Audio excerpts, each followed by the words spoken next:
2 ആഴ്ച കൂടുമ്പോൾ വീണ്ടും ഛർദി വരും, ഇഞ്ചക്ഷൻ ചെയ്യും, പോരും. ഇത് തന്നെ അവസ്ഥ. ഏതൊക്കെ ഡോക്ടർമാരെ കാണിച്ചു, ഒരു ഡോക്ടർമാരെ കാണിച്ചിട്ടും ഡോക്ടർമാർക്ക് കണ്ടുപിടിക്കാൻ പറ്റണില്ല എന്താണ് രോഗം എന്നുള്ളത്. ആദ്യമായി തന്നെ പരിശുദ്ധമായ ഈ അൾത്താരയിൽ വന്ന് സാക്ഷ്യം പറയുന്നതിനായി അമ്മ മാതാവും തിരുക്കുമാരനും എന്നെ അനുഗ്രഹിച്ചതിന് 1000 നന്ദി പറയുന്നു. ആദ്യമായി എനിക്ക് സാക്ഷ്യം പറയാനുള്ളത്, ഞാൻ 2019 GNM നഴ്സിംഗിന് ചേർന്നത്. 2 മാസം കഴിഞ്ഞപ്പോൾ കൊറോണ തുടങ്ങി. അങ്ങനെ ഹോസ്റ്റലിൽ നിന്നിട്ടാണ് ഞാൻ പഠിച്ചിരുന്നത്. ഹോസ്റ്റലിൽ പിന്നെ എല്ലാ ദിവസവും കുർബാനയും, അവിടെ സിസ്റ്റേഴ്സിൻ്റെ കോൺവെൻ്റ് ആയിരുന്നു, എല്ലാ ദിവസവും കുർബാനയും ആരാധനയും എല്ലാം ഉള്ളതുകൊണ്ട് അങ്ങനെ ഫസ്റ്റ് ഇയർ അങ്ങനെ കഴിഞ്ഞു പോയി. അതിന് സെക്കൻഡ് ഇയറിൽ പകുതിയൊക്കെ ആയി കഴിഞ്ഞപ്പോൾ എനിക്ക് കൂടുതലും ഫ്രണ്ട്സിനോട് കൂടുതൽ ഇടപഴകാൻ തുടങ്ങിയപ്പോൾ ഭയങ്കര കൂട്ടുകെട്ടും എല്ലാം ആയപ്പോൾ പഠിപ്പിൽ ശ്രദ്ധ കുറഞ്ഞു. അങ്ങനെ കൂടുതലും കൂട്ടുകാരായോടുകൂടി മാതാവിനെയും ദൈവത്തിലുള്ള വിശ്വാസം കുറഞ്ഞു. പിന്നെ എൻ്റെ അമ്മ വഴിയാണ് ഞാനിവിടെ ഉടമ്പടി എടുക്കാൻ കാരണം എൻ്റെ പപ്പ നന്നായി മദ്യപിക്കുമായിരുന്നു. ഇവിടെ വന്ന് പ്രാർത്ഥിച്ചതിൻ്റെ ഫലമായിട്ടാണ് എൻ്റെ പപ്പയുടെ മദ്യപാനം മാറിയത്. അമ്മ പ്രാർത്ഥിക്കുന്നുണ്ടെങ്കിലും കൂടെ എന്നെ ഇരുത്തും, ഒപ്പം ഞാനും പ്രാർത്ഥിക്കും. എന്നാലും എനിക്ക് വലിയ വിശ്വാസമൊന്നും ഉണ്ടായിരുന്നില്ല. പിന്നെ അമ്മ പറയും, നീ പ്രാർത്ഥിക്കുക, നീ മാതാവിനോട് പ്രാർത്ഥിക്കുക, എല്ലാ കാര്യങ്ങളും ശരിയാവും എന്നൊക്കെ പറയുമ്പോൾ ഞാൻ പറയും, എൻ്റെ കാര്യത്തിൽ മാത്രം ഒരു ഇതില്ല മാതാവിന്, എൻ്റെ കാര്യങ്ങളൊന്നും ശരിയാവണില്ല എന്ന് പറയും. അത് കഴിഞ്ഞ് സെക്കൻഡ് ഇയർ എക്സാമിൻ്റെ സമയത്ത് എനിക്ക് ഒട്ടും പ്രതീക്ഷയില്ല, ഞാൻ ജയിക്കുന്ന എനിക്ക് ഒരു ഉറപ്പുമില്ല. പക്ഷേ എന്നെ ഒരെണ്ണത്തിൽ മാത്രം ഫെയിലാക്കി, ബാക്കി എല്ലാത്തിലും ജയിപ്പിച്ചു. സൈക്യാട്രി എക്സാം വന്നു. പക്ഷേ എനിക്ക് ഒരു ഉറപ്പുമില്ല, ഇതിൽ ജയിക്കുകയോ ജയിക്കില്ല എന്നൊന്നും ഉറപ്പുണ്ടായിരുന്നില്ല. ഞാൻ എങ്ങനെയൊക്കെയോ പരീക്ഷ എഴുതി, ഞാൻ പഠിച്ചിട്ടൊന്നും ഉണ്ടായിരുന്നില്ല. കൂട്ടുകെട്ടിൽ പെട്ട് ഞാൻ നന്നായി ഉഴപ്പിയായിരുന്നു. എന്നിട്ട് എനിക്ക് ഒട്ടും പ്രതീക്ഷയില്ലായിരുന്നു, ഇത് പാസ്സാവില്ലേ എന്നൊന്നും പ്രതീക്ഷയില്ലായിരുന്നു. ഞാൻ വീണ്ടും ഫെയിലായി. അത് കഴിഞ്ഞ് വീണ്ടും സപ്ലിമെൻ്ററി എക്സാം വന്നു. സപ്ലിമെൻ്ററി എക്സാമിലും ഫെയിലായി. അത് കഴിഞ്ഞ് ഞാൻ മാതാവിനോട് പറഞ്ഞു, എന്തിനാ മാതാവ് എന്നെ ഇങ്ങനെ ചതിക്കണേ? ഞാൻ മാതാവിൻ്റെ അടുത്ത് എന്നും വന്ന് പ്രാർത്ഥിക്കുന്നുണ്ട്, എന്നിട്ട് മാതാവ് എന്താ എന്നെ ഇങ്ങനെ പരീക്ഷിക്കണേന്ന് ചോദിച്ചു.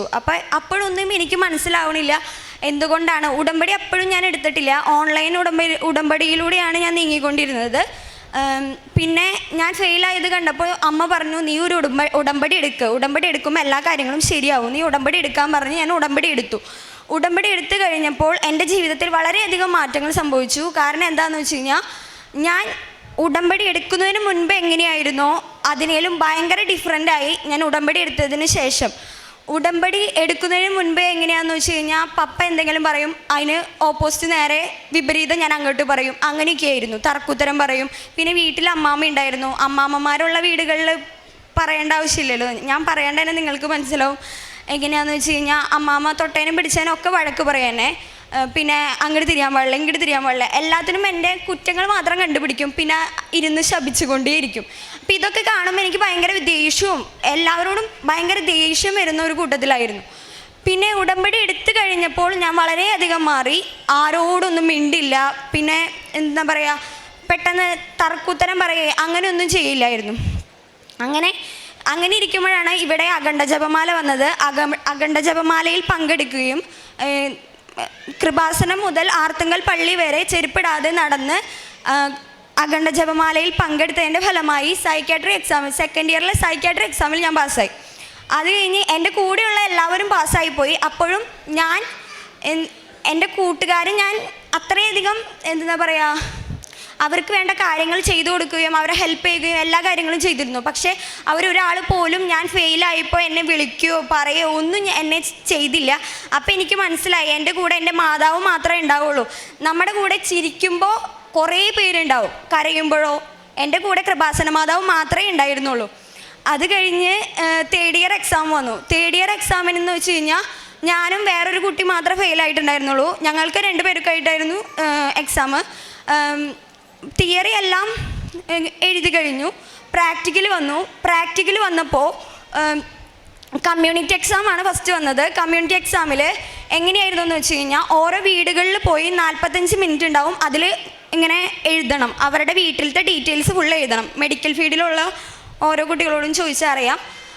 പോസ്റ്റിംഗ് എന്ന് പറയും, കമ്മ്യൂണിറ്റി പോസ്റ്റിംഗ്. ഈ കമ്മ്യൂണിറ്റി പോസ്റ്റിങ്ങിന് എനിക്ക് കിട്ടിയത് വീട്ടിൽ ചേട്ടന് സ്ട്രോക്കാണ്. അപ്പം ഞാൻ വീട്ടിലേക്ക് കയറിയപ്പോൾ എൻ്റെ കൂടെ ആ ചേട്ടൻ്റെ കൂടെ ഒരു ചേച്ചി ഉണ്ടായിരുന്നു, ചേട്ടൻ്റെ വൈഫ് ഉണ്ടായിരുന്നു. അത് കഴിഞ്ഞ് കുറച്ച് നേരം കഴിഞ്ഞപ്പോൾ ഈ ചേച്ചീനെ കാണാനില്ല.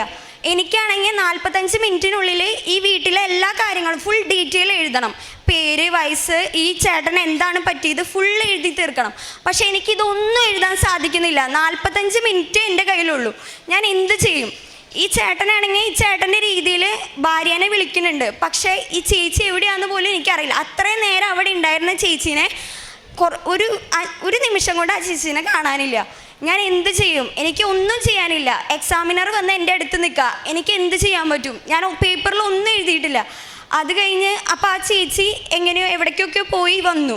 വീട്ടിലേക്ക് വന്നു കഴിഞ്ഞപ്പോൾ ഞാൻ ആ ചേച്ചിയോട് ചോദിച്ചു, ചേച്ചി പേര്, ഈ ചേട്ടൻ്റെ പേര്, കാര്യങ്ങളൊക്കെ ഒന്ന് പറഞ്ഞു തരുമോ? ഉള്ള സമയം കൊണ്ട് എന്തെങ്കിലും എഴുതാമെന്ന് വിചാരിച്ചപ്പോൾ അത് എങ്ങനെയെങ്കിലുമൊക്കെ ഒന്ന് ഒപ്പിച്ച് വെച്ചു.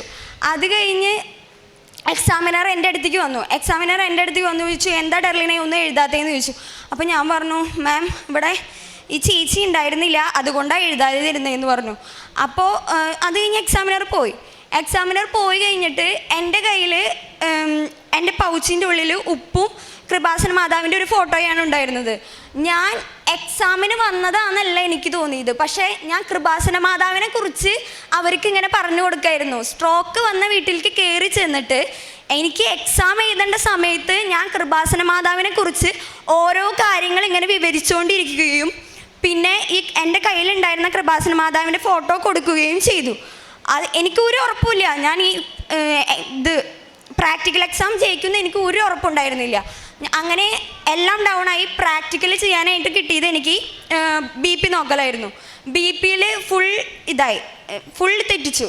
എൻ്റെ എല്ലാ റിലേയും പോയി, കരച്ചിലായി, ആകെ പ്രശ്നമായി. അത് കഴിഞ്ഞ് തിയറി എക്സാമും പ്രാക്ടിക്കൽ എക്സാമും കഴിഞ്ഞു. റിസൾട്ട് വന്നു. ഒരെണ്ണത്തിൽ വീണ്ടും ഫെയിലായി. എന്തൊരു കാര്യത്തിന് ഞാൻ പുറപ്പെടുമ്പോഴും എനിക്ക് ഫസ്റ്റ് ഫെയിലാണ് കിട്ടാറ്. എല്ലാം പരാജയങ്ങളിലേക്കാണ് ഞാൻ എത്തിക്കൊണ്ടിരിക്കുന്നത്. അപ്പം ഞാൻ മാതാവിനോട് ചോദിച്ചു, എന്താ മാതാവേ, എന്നേൽ മാത്രമാണല്ലോ, എന്നേൽ താഴ്ന്നവർക്കൊക്കെ നീ ജയിപ്പിക്കുന്നുണ്ട്, എന്നെ മാത്രം എന്താ നീ ഇങ്ങനെ ഫെയിലാക്കണമെന്ന് ചോദിച്ചു. അപ്പം മാതാവ് എനിക്ക് ഓരോരോ വചനങ്ങൾ തരും. ശരിക്കും മാതാവിൻ്റെ തേൻ, ഇവിടുത്തെ നേർച്ച വസ്തുക്കളായ മാതാവിൻ്റെ തേൻ, ഉപ്പ്, തൈലം എന്നിവ ഉപയോഗിക്കുമ്പോൾ എനിക്ക് ഓരോ തേൻ പകർന്നു തരുന്ന പോലെയാണ് ഓരോ വചനങ്ങളും തന്നുകൊണ്ടിരുന്നത്. പഠനത്തെ സംബന്ധമായ ഓരോ വചനങ്ങളും എൻ്റെ ജീവിതത്തെ കൂടുതൽ മാറ്റങ്ങൾ വരുത്തി. അങ്ങനെ എൻ്റെ ഒരു ഇയർ ഫുള്ളായിട്ട് പോയി. പിന്നെ ഈ ഒരു ഇയറിൽ ഞാൻ എന്തെന്നാ പറയുക, എനിക്ക് ആകെ ഡിപ്രഷൻ വന്ന അവസ്ഥയായി. കാരണം എന്താണെന്ന് വെച്ച് കഴിഞ്ഞാൽ വീട്ടുകാരുടെയും നാട്ടുകാരുടെയും എല്ലാവരുടെയും പഴി കേൾക്കലും എല്ലാം. എന്നോട് എല്ലാവരും ചോദിക്കും, എന്തിനാ നീ കൃപാസനത്തിൽ പോണേ? കൃപാസനത്തിൽ പോയിട്ട് എന്ത് കാര്യമുണ്ട്? നിനക്ക് ആ മാതാവിന് കൈക്കൂലി കൊടുക്കണ നേരം നിനക്ക് നിൻ്റെ വീട്ടിലിരുന്ന് പ്രാർത്ഥിച്ചുകൂടെ? പിന്നെ എൻ്റെ ഇടവക എന്ന് പറയണത് മാതാവിൻ്റെ ഇടവക തന്നെയാണ്. പക്ഷേ മാതാവിൻ്റെ ഇടവകയിൽ ഞാൻ പ്രദക്ഷിണത്തിന് എന്തിനു പോയാലും ഓരോരുത്തരും ഓരോന്ന് പറയും. അപ്പോൾ ഞാനൊന്നും മൈൻഡ് ചെയ്യാറില്ല. അവർ പറയണത് പറഞ്ഞോട്ടെ, ഞാൻ പോവും, ഞാൻ എൻ്റെ കാര്യം നോക്കുന്നു, അത്രയേ ഉള്ളൂ. അങ്ങനെ ഞാൻ പോയി. എന്നിട്ടും എനിക്കൊന്നും മാതാവിൽ നിന്ന് എനിക്കൊരു അനുഗ്രഹം കിട്ടണില്ല. അപ്പം ഞാൻ പറഞ്ഞു, എന്താ മാതാവ് എനിക്ക് മാത്രം ഒരു അനുഗ്രഹം തരാത്തെ? അച്ഛനെ കാണാൻ 3 വട്ടം നോക്കി, അച്ഛനെയും കാണാൻ പറ്റില്ല. അപ്പോൾ ഞാൻ വിചാരിച്ചു, ദൈവമേ, എനിക്ക് അച്ഛനെയും കാണാൻ പറ്റില്ലല്ലോ, ഭാഗ്യമുള്ളവർക്ക് മാത്രമേ അച്ഛനെ കാണാൻ പറ്റുള്ളൂ, പാപികളായ എന്നെ പോലെയുള്ള ആൾക്കാർക്കൊന്നും അച്ഛനെ കാണാൻ പറ്റില്ല എന്ന് വിചാരിച്ചു. അച്ഛൻ ഇവിടെ വന്ന് ഓരോരുത്തരെ ബ്ലെസ് ചെയ്യുമ്പോൾ ഞാനിവിടെ ഫ്രണ്ടിൽ മുട്ടുകുത്തി നിന്ന് പ്രാർത്ഥിക്കും. അപ്പം അച്ഛൻ പ്രാർത്ഥിക്കുമ്പോൾ എന്നെ ബ്ലെസ് ചെയ്യാന്നുള്ള രീതിയിൽ ഞാൻ പ്രാർത്ഥിച്ച് ഓരോ പ്രാവശ്യം, ഓരോ മാസത്തിലും ആദ്യത്തെ പ്രാവശ്യം വരുമ്പോൾ ഞാൻ വന്ന് പ്രാർത്ഥിച്ച് ഞാനിങ്ങനെ മടങ്ങിപ്പോവും. പക്ഷേ എനിക്കൊരു അനുഗ്രഹവും കിട്ടുന്നില്ല. അങ്ങനെ ഇരിക്കുമ്പോൾ ജൂൺ 19-ാം തീയതി, ഈ മാസം ജൂൺ 19-ാം തീയതി എൻ്റെ റിസൾട്ട് വരാണ്. ഞാൻ വെറും ജസ്റ്റ് പാസ് മാർക്കാണ് ഞാൻ മാതാവിൻ്റെ അടുത്ത് ചോദിച്ചത്. പക്ഷേ മാതാവ് അതിലും കൂടുതൽ എനിക്ക് നൽകി അനുഗ്രഹിച്ചു. പിന്നെ അതുമല്ല, മാതാവിൻ്റെ അടുത്ത് നമ്മൾ എന്തൊരു കാര്യം ചോദിച്ചാലും മാതാവ് നമുക്ക് അതിന് ഇരട്ടിയായി തരും ചെയ്യും. മാതാവിന് നമ്മളെക്കുറിച്ചൊരു പദ്ധതിയുണ്ട്. മനുഷ്യർക്ക് അസാധ്യമായത് ദൈവത്തിന് സാധ്യമാണ് എന്ന ഒരു വചനത്തിലൂടെയാണ് ഞാനിങ്ങനെ ഉറച്ചു നിൽക്കുന്നത്. ശരിക്കും സത്യം പറയാന്ന് വെച്ചാൽ ഞാൻ ഇന്ന് ഈ നിമിഷത്തിൽ ഇവിടെ നിൽക്കേണ്ടവളല്ല. പക്ഷേ എങ്ങനെയൊക്കെയോ ഞാൻ ഇവിടെ ഇങ്ങനെ കടിച്ചു പിടിച്ച് നിൽക്കുകയാണ്. 1 ഇയർ ഒരു വീട്ടിൽ ഒരു റൂമിൽ ഇങ്ങനെ ഇരിക്കുക എന്ന് പറയുന്നത് എളുപ്പമുള്ള കാര്യമല്ല. എല്ലാവരും ചോദിക്കും, അയലക്കാരും. പള്ളിയിലേക്ക് പോകുമ്പോഴായാലോ, പള്ളി പോയി വീട്ടിലേക്ക് വരണ സമയത്ത് എന്താ നീ ഒന്നിനും പോകുന്നില്ലേ, എന്തേ നീ മാത്രം എന്താ ഒരു ജോലിക്കും കയറാതിരിക്കണേ, എന്തേ നീ ഫെയിലായോ, നീ പുറത്തേക്ക് പോകാൻ നോക്കാണോ? അപ്പോൾ ചേച്ചി പുറത്തേക്ക് പോയിട്ടുണ്ട്. ചേച്ചി BSc നഴ്സിംഗ് പഠിച്ച്, ഞാൻ GNM പഠിച്ചേക്കണേ. അപ്പോൾ എല്ലാവരും ചോദിക്കും, നീ എന്താ GNM എടുത്തേ? ചേച്ചി BSc എടുത്തല്ലോ, നീ എന്താ GNM എടുത്തേ? അപ്പം ഞാൻ പറഞ്ഞു, എനിക്ക് പഠിക്കാൻ താല്പര്യമില്ല, അതുകൊണ്ടാണ് ഞാൻ GNM എടുത്തേ. അങ്ങനെ പറയും. അങ്ങനെ പറഞ്ഞ് കുറേ പറയും. എനിക്ക് ഇങ്ങനെ പറയും തോറും എനിക്ക് പെട്ടെന്ന് ദേഷ്യം വരുമായിരുന്നു. പിന്നെ ഞാൻ പപ്പോട് പറഞ്ഞു, പപ്പേ എനിക്ക് ഇനി എന്തെങ്കിലും ഒരു വഴി കാണിച്ചു തരണം പള്ളിയിലേക്ക് പോകാനായിട്ട്, ഒന്നില്ലെങ്കിൽ വണ്ടി തരാം, അല്ലെങ്കിൽ ഞാൻ ഇനി നടന്ന് പോവില്ല എന്ന് പറഞ്ഞു. അങ്ങനെ ഞാൻ ഒരാഴ്ച പള്ളിയിലേക്ക് പോവാതിരുന്ന് വീട്ടിൽ TV കണ്ടു. TV കണ്ടപ്പോഴും എനിക്കൊരു സംതൃപ്തി വരുന്നില്ല, TV ഇരുന്ന് കാണുമ്പോൾ ഒരു ബുദ്ധിമുട്ട്. അപ്പോൾ അങ്ങനെ ഇരിക്കുമ്പോൾ ഞാൻ ഒരാഴ്ച TV ഇരുന്ന് കണ്ടിട്ടും എനിക്കൊരു ഇത് വരുന്നില്ല. അപ്പോൾ എന്ത് ചെയ്തു, ഞാൻ വീണ്ടും പള്ളിയിലേക്ക് പോകാൻ തുടങ്ങി. ആരെന്ത് പറഞ്ഞാലും എന്നെ ബാധിക്കില്ല എന്നുള്ള രീതിയിൽ ഉറച്ച് വിശ്വസിച്ചുകൊണ്ട് തന്നെ ഞാൻ വീണ്ടും പള്ളിയിലേക്ക് പോകാൻ തുടങ്ങി. പള്ളിയിലേക്ക് പോയി. ഈ ജൂൺ 19 റിസൾട്ട് വന്നപ്പോൾ എനിക്ക് നല്ല മാർക്ക് നൽകി മാതാവ് എന്നെ അനുഗ്രഹിച്ചു. ഇതുപോലെ തന്നെ രണ്ടാമത്തെ സാക്ഷ്യം എനിക്ക് ലൈസൻസിൻ്റെ കാര്യത്തിൽ ജൂലൈ 3 ഞാൻ ലേണിംഗ് എഴുതുന്നത്. ലേണിംഗ് ഏത് പൊട്ടന്മാർ പോയി വെറുതെ കറക്കി കുത്തിയാലും പാസ്സാവുന്ന ഒന്നാണ് ലേണിംഗ്. ലേണിങ്ങിൽ പോലും പാസ്സാവാൻ എനിക്ക് സാധിച്ചില്ല. അപ്പം ഞാൻ എന്ത് ചെയ്തു, ഞാൻ വീട്ടിൽ ചെന്ന് കഴിഞ്ഞപ്പോൾ അമ്മ പറഞ്ഞു, നീ വീട്ടിലും നിനക്ക് പറ്റിയില്ലല്ലോ, എനിക്ക് പറ്റി. അപ്പം അമ്മ പറഞ്ഞു, ഇത്ര വയസ്സായ എനിക്ക് പറ്റി, പിന്നെയും നിനക്ക് പറ്റിയില്ല അല്ലേ എന്നും പറഞ്ഞാൽ എന്നെ കുറേ വഴക്ക് പറഞ്ഞു. അത് കഴിഞ്ഞപ്പോൾ ഞാനതൊന്നും കാര്യമാക്കിയില്ല, ഞാൻ ഇങ്ങനെ തന്നെ മുന്നോട്ട് പോയി. അത് കഴിഞ്ഞ് രണ്ടാമത്തെ ഡേറ്റ് എടുത്തു. ലേണിംഗ് രണ്ടാമത്തേലും ഫെയിലാക്കാൻ എന്നെ നോക്കി. ഞാൻ എന്ത് ചെയ്തു, ഞാൻ ഉറച്ച് വിശ്വസിച്ചു. ആദ്യം പോയപ്പോൾ മാതാവിൻ്റെ ഉണ്ടായില്ല. രണ്ടാമത് പോയപ്പോൾ പോലീസുകാരല്ല അപ്പുറത്ത് നിൽക്കണം, എനിക്കൊരു പേടി. ഞാൻ എന്നാലും കയ്യിൽ പിടിച്ചു, മാതാവിൻ്റെ ഈ മെഡൽ കയ്യിൽ പിടിച്ച് ഓരോ ക്വസ്റ്റ്യൻ അറ്റൻഡ് ചെയ്യുമ്പോഴും ഞാൻ മാതാവിൻ്റെ മെഡൽ പിടിച്ച് ഓരോന്നും അമർത്തി. ഫസ്റ്റത്തെ 12 ക്വസ്റ്റ്യനും ഞാൻ പാസ്സായി, അതിൽ തന്നെ പാസ്സായി. അങ്ങനെ ലേണിങ്ങും കഴിഞ്ഞു. പിന്നെ ടെസ്റ്റിലേക്ക് കടന്ന് 8 ഞാൻ ഫസ്റ്റത്തെ അറ്റംപ്റ്റിൽ തന്നെ പാസ്സായി. രണ്ടാമത് H വലിയൊരു കടമ തന്നെയായിരുന്നു. H ഫസ്റ്റ് പകുതി വരെ എത്തി. ആ കമ്പീർ അവിടെ എത്തിയപ്പോൾ ഞാൻ സ്റ്റോപ്പാക്കി. അപ്പം എന്നോട് കൂടെ ടെസ്റ്റിന് വന്ന പോലീസുകാരൻ ചോദിച്ചു, എന്താ തനിക്കെന്താ ബോധമില്ലേ, അത് ഇറക്കി നിർത്തിയാലല്ലേ വീണ്ടും എടുക്കാനായിട്ട് പറ്റുള്ളൂ, അവിടെ വെച്ച് എന്തിനാ നിർത്തിയെന്ന് ചോദിച്ചു. അത് കഴിഞ്ഞ് അത് ഫെയിലായി. അത് രണ്ടാമത്തെ ഡേറ്റ് എടുത്തപ്പോൾ ഞാൻ എന്ത് ചെയ്തു എന്ന് വെച്ച് കഴിഞ്ഞാൽ, മാതാവിൻ്റെ ഉപ്പെടുത്ത് ഞാൻ മാത്രമല്ല ആ കാറിലിരിക്കണേ, പക്ഷേ ഞാൻ എന്ത് ചെയ്തു, അവിടെ എത്തിയ വഴി നമുക്ക് ട്രയൽ നോക്കാനായിട്ട് തരുമല്ലോ. അപ്പം ഞാൻ എന്ത് ചെയ്തു, കാറിന് ചുറ്റും ഞാൻ ഉപ്പിട്ട് ഞാൻ എടുത്തു, ധൈര്യമായിട്ട് എടുത്തു. അന്ന് എഴുതിയ ടെസ്റ്റ് എടുത്ത എല്ലാവരും പാസ്സാവുകയും ചെയ്തു. നല്ല ഹാപ്പിയായി. ഞങ്ങളുടെ ഡ്രൈവിംഗ് സ്കൂളിലെ എല്ലാവരും ഹാപ്പി ആവുകയും ചെയ്തു. അതിൽ എന്നെ വളരെ സന്തോഷം. പിന്നെ മൂന്നാമത്തെ കാര്യം എന്ന് പറഞ്ഞാൽ ക്ഷമിക്കാനുള്ള കൃപ കിട്ടാനായിരുന്നു ഞാൻ പ്രാർത്ഥിച്ചിരുന്നത്. അമ്മയുടെ പ്രത്യക്ഷീകരണത്തിൻ്റെ സ്ഥിര സാക്ഷിയാക്കി മാറ്റണമേ എന്നും പറഞ്ഞാണ് ഞാൻ പ്രാർത്ഥിച്ചിരുന്നത്. എനിക്ക് ക്ഷമ എന്ന് പറയുന്നത് അധികം ഇല്ലാത്ത കൂട്ടത്തിലുള്ള ഒരാളാണ്. പെട്ടെന്ന് ദേഷ്യം വരുമായിരുന്നു, എന്ത് പറയുമ്പോഴും പെട്ടെന്ന് ദേഷ്യം വരുന്ന ഒരാളാണ്. പക്ഷേ ഈ ഉടമ്പടി എടുത്തതിലൂടെ എൻ്റെ ആത്മീയ ജീവിതത്തിലായാലും എല്ലാം തുടർന്നും എല്ലാ കാര്യങ്ങളിലും ഞാൻ നല്ല ആക്റ്റീവ് ആവുകയും ചെയ്തു. അമ്മയോട് കൂടുതൽ അടുക്കും തോറും എനിക്ക് കൂടുതൽ പരീക്ഷണങ്ങൾ വരികയും അതോടൊപ്പം സന്തോഷം കിട്ടുകയും ചെയ്തുകൊണ്ടിരിക്കുന്നു. പിന്നെ നാലാമത്തെ കാര്യം എന്ന് വെച്ച് കഴിഞ്ഞാൽ, ഞാൻ ഉടമ്പടി എടുത്തത് ജൂലൈ 5 2023 ജൂലൈ 5 ഉടമ്പടി എടുത്തത്.